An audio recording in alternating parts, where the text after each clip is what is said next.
Hello guys, welcome to my YouTube channel. स्वागत है आप सबका study with Usha ma'am channel पे। आज हम 8th क्लास का हमारे अतीत पार्ट नंबर 3 ग्रामीण क्षेत्र पर शासन चलाना के क्वेश्चन आंसर्स करेंगे। ठीक है, इसकी व्याख्या हम पहले ही कर चुके हैं। व्याख्या के लिंक आपको डिस्क्रिप्शन में मिल जाएगा। देखिए, ये जो मैं क्वेश्चन आंसर्स करा रही हूँ, ये जो भी सिलेबस आपको करा रही हूँ, जो आपका मिड टर्म में जो एग्जाम होगा उसके अकॉर्डिंग ही मैं आपको सारा सिलेबस ये करा रही हूँ। ठीक है, और ये सारे क्वेश्चन बहुत इंपॉर्टेंट है। इसी तरह के क्वेश्चन आपके एग्जाम में आपसे पूछे जाते हैं, तो प्लीज़ लास्ट तक वीडियो को जरूर देखिएगा और मेरे चैनल को भी सब्सक्राइब जरूर कीजिएगा। चलिए स्टार्ट करते हैं। पहला क्वेश्चन है कि निम्नलिखित के जोड़े बनाइए। रैयत ग्राम समूह, महाल किसान, निज रैयतों की जमीन पर खेती या रहती, बगान मालिकों की अपनी जमीन पर खेती। देखिए, इस तरह के जोड़े बनाने वाले जो क्वेश्चन आते हैं ना, इसमें आपको क्वेश्चन के आगे ही आंसर लिखना होता है। ठीक है, जैसे लिखा हुआ कि रैयत, रैयत का मतलब किसान, महाल ग्राम समूह, निज बगान मालिकों की अपनी जमीन पर खेती, और रैयती रैयतों की जमीन पर खेती। ठीक है, अगला क्वेश्चन है रिक्त स्थान भरें। तो यूरोप में वुड उत्पादों को देखिए, जो मैंने ये हाईलाइट कर रखे ना, ये आपके यहीं पे आपको इनके आंसर लिखने थे। ये आपके फिल इन द ब्लैंक्स है। ठीक है, यूरोप में वुड उत्पादों को डैश से अपनी आमदनी में गिरावट का खतरा दिखाई देता था, तो आंसर है नील। सेकेंड है कि 18वीं सदी के आखिर में ब्रिटेन को नील की मांग डैश के कारण बढ़ने लगी, तो औद्योगिक क्रांति के कारण ब्रिटेन में नील की मांग वो बढ़ने लगी। फिर डैश की खोज से नील की अंतर्राष्ट्रीय मांग प्रभावित हुई, तो यानी कि वुड या सिंथेटिक रंगों की खोज से नील की अंतर्राष्ट्रीय मांग प्रभावित हुई। अगला है चंपारण आंदोलन डैश किसानों के खिलाफ था, तो ये नील बागान मालिकों के खिलाफ था। अगला क्वेश्चन है स्थायी बंदोबस्त के मुख्य पहलुओं का वर्णन कीजिए। गवर्नर जनरल लॉर्ड कॉर्नवालिस ने 1793 में स्थायी बंदोबस्त लागू किया। इस बंदोबस्त की शर्तों के हिसाब से राजाओं और तालुकदारों को जमींदार के रूप में मान्यता दी गई। उन्हें किसानों से लगान वसूलने और कंपनी को राजस्व चुकाने का जिम्मा सौंपा गया। उनकी ओर से चुकाई जाने वाली राशि स्थायी रूप से तय कर दी गई थी। अंग्रेजों को लगता था कि इससे उन्हें नियमित रूप से राजस्व मिलता रहेगा और जमींदारों को जमीन में सुधार के लिए खर्च करने का प्रोत्साहन मिलेगा। अगला क्वेश्चन है कि माहलवारी व्यवस्था स्थायी बंदोबस्त के मुकाबले कैसे अलग थी, तो आंसर है अपनी निम्नलिखित विशेषताओं के कारण माहलवारी व्यवस्था स्थायी बंदोबस्त से अलग थी, जो इस प्रकार है। फर्स्ट पॉइंट है कि इस व्यवस्था में स्थायी बंदोबस्त की तरह भूमि को बोली लगाकर बेचा नहीं जाता था, बल्कि गांव की भूमि का सर्वे किया जाता था। सेकंड पॉइंट, इस व्यवस्था में लगान देने की जिम्मेदारी गांव के मुखिया की होती थी, न कि जमींदार की।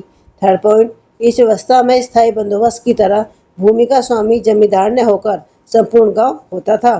फोर्थ पॉइंट, लगान फसल के आरंभ में से न लेकर फसल काटने के बाद लिया जाता था। फिफ्थ पॉइंट, मालवाड़ी को बंगाल के उत्तर पश्चिमी क्षेत्रों में लागू किया गया, जबकि स्थायी बंदोबस्त बंगाल, बिहार, उड़ीसा में लागू किया गया।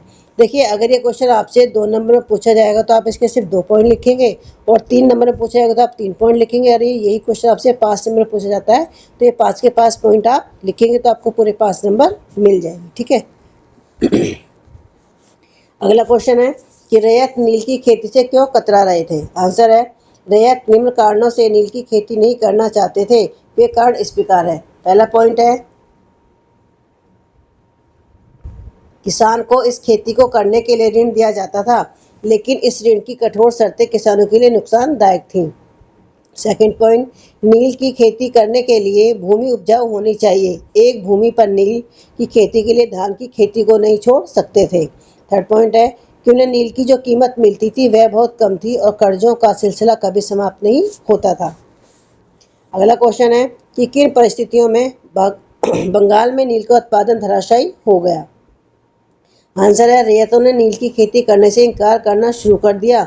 उनकी लड़ाई में ग्राम प्रधानों और कुछ जमींदारों ने उनका समर्थन किया। विरोध का स्तर इतना बड़ा था कि सरकार को हस्तक्षेप करना पड़ा। समस्याओं की जांच के लिए नील आयोग की स्थापना की गई।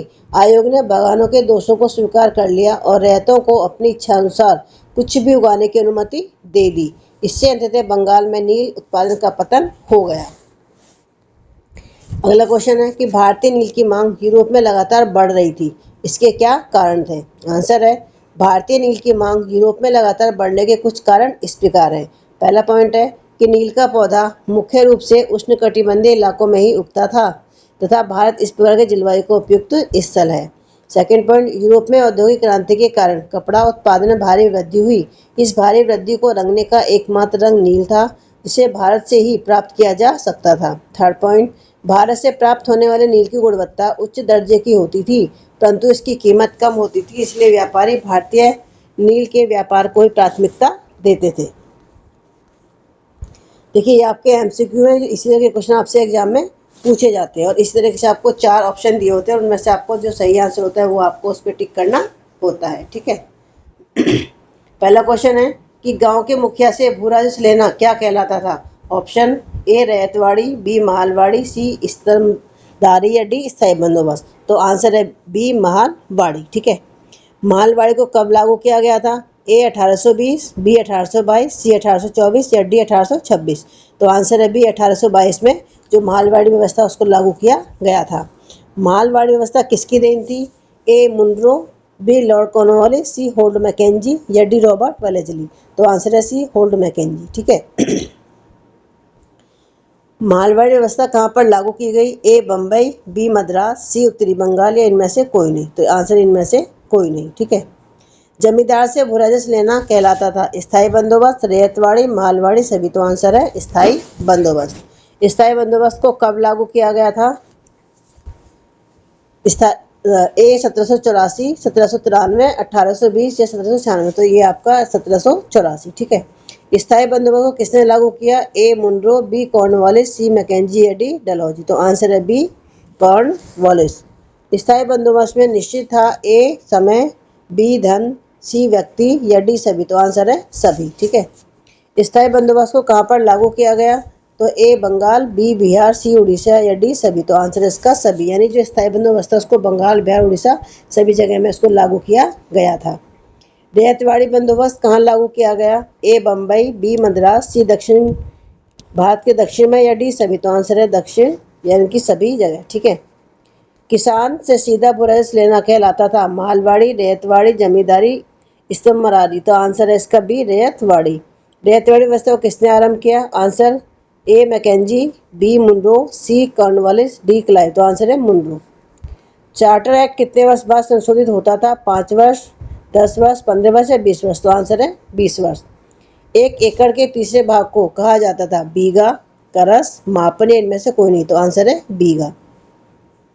औद्योगिक क्रांति सबसे पहले कहाँ आई। ए इंग्लैंड, बी भारत, सी चीन या डी इटली। तो आंसर है ए इंग्लैंड।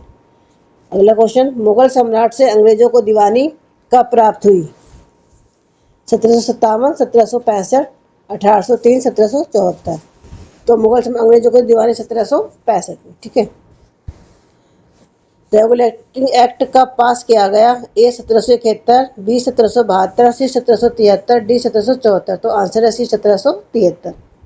कलकत्ता में सुप्रीम कोर्ट की स्थापना किस वर्ष की गई थी।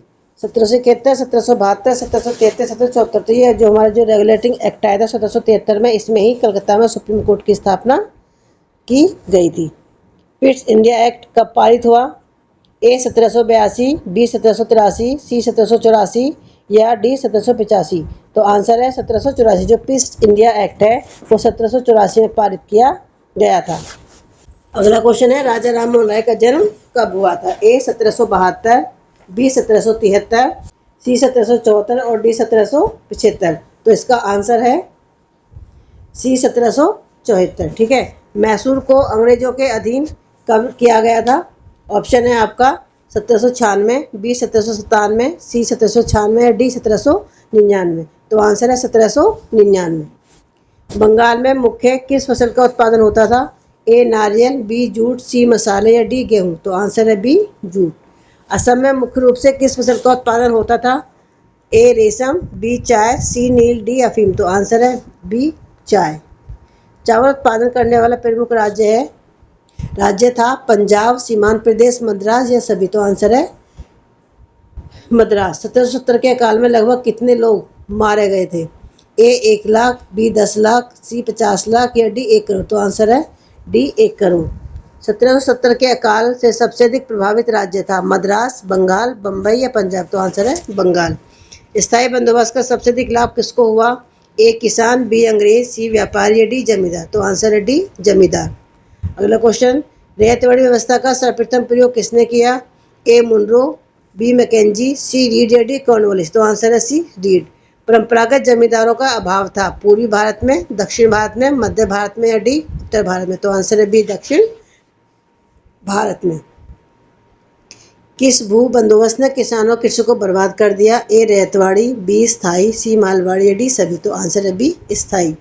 नकदी फसलों में शामिल किया जाता था? ए नील को, अफीम को, रेशम को या सभी। तो आंसर है ए नील को। अगला क्वेश्चन है कि कपड़ों को रंगने के लिए प्रयोग होता था? चमड़ा, रेशम, मोम या नील। तो आंसर है नील। उष्ण कटिबंधीय इलाकों का मुख्य पौधा था? ए कपास, बी नील, सी चाय, डी अफीम। तो आंसर है बी नील। नील की प्रतिस्पर्धा के लिए किसका आविष्कार किया गया? अफीम, बोर्ड, चाय या मोम। तो आंसर है बी बोर्ड। किस खेती के लिए अंग्रेज किसानों को अग्रिम धन देते थे? कपास, चाय, रेशम, नील। तो आंसर है नील। नील विद्रोह का आरंभ कब हुआ? ए 1857, बी 1858, सी 1859 या डी 1853। तो आंसर है सी 1859। नील विद्रोह का आरंभ किस प्रांत में हुआ था? बंगाल, बिहार, उड़ीसा या पंजाब। तो आंसर है ए बंगाल। अंग्रेजों के एजेंटों को कहा जाता था? ए गुमास्ता, बी सिपाही, सी नौकर या डी सभी। तो आंसर है गुमास्ता। चंपारण आंदोलन का नेतृत्व किसने किया था? ए पटेल, बी गांधी, सी नेहरू या डी सभी। तो आंसर है गांधी जी ने चंपारण आंदोलन का नेतृत्व किया था। किस कृषि के विरोध में चंपारण आंदोलन हुआ? ए चाय, बी नील, सी रेशम या डी अफीम। तो आंसर है नील। ठीक है, नील किसान आंदोलन के खिलाफ जो चंपारण आंदोलन था वो हुआ था। ठीक है, तो देखिए सारे क्वेश्चन बहुत इंपॉर्टेंट थे आपके एग्जाम के पॉइंट ऑफ व्यू से। प्लीज़ मेरे चैनल को लाइक और सब्सक्राइब जरूर करें और बच्चों को भी शेयर करें ताकि उनको भी इसका फ़ायदा मिल सके। ठीक है, आप कमेंट करके भी बता सकते हैं। आज की वीडियो में बस इतना ही, मिलते हैं आपसे नेक्स्ट वीडियो में। थैंक